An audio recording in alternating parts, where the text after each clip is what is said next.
Hello. So I was just listening to a clip of a minister talking about what love is and how that love is not based on what we find to be convenient, but on literally that commitment to be like God in terms of accepting people and being there to help and show the goodness of God.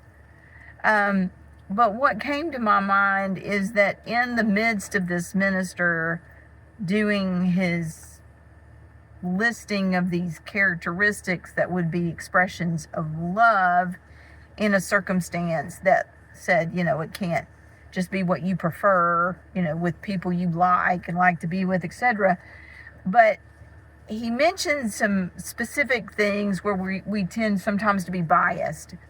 And what it made me recognize is a lot of the time when we're listening to those statements and we're in agreement with what's being said, a lot of the time what we're doing is we're thinking about how we wish other people were hearing what this speaker, in a lot of cases pastors and preachers, are saying. So it isn't that we're going, oh Lord, it's not my brother nor my sister, but it's me that needs prayer. Help my heart, change me and my attitude. And I was like, we have so much that we're sitting and we're listening to really good, strong teaching. But instead of us listening to it for searching our heart, what am I doing that's getting close to being the people that he's talking about needing to change?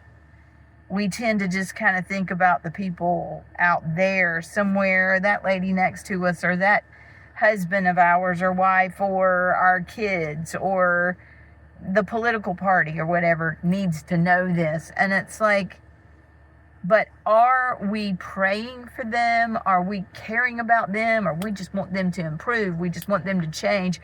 We just want them to know the right thing and do it. Our hearts for love must first sit under the conviction of God to be transformed. Now, love is not always telling people what they want to hear, and love is not always accepting everything people do. It could be that it means accepting them and yet holding them accountable and telling them honestly with compassion, what you're doing is wrong.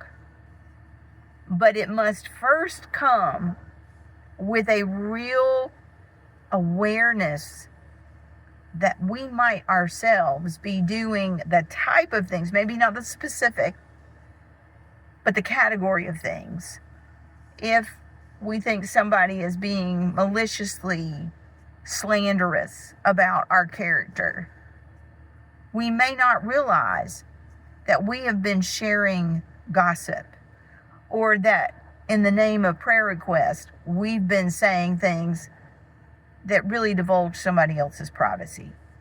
So it's the same kind of category, but what we're doing, we think, oh, well, that's, we don't even let it occur to us that might not be what we ought to be doing. So that's what I'm saying. Let's raise our awareness that when we hear somebody saying stuff that we think somebody else needs to hear, we stop ourselves and go, what in that was talking to me?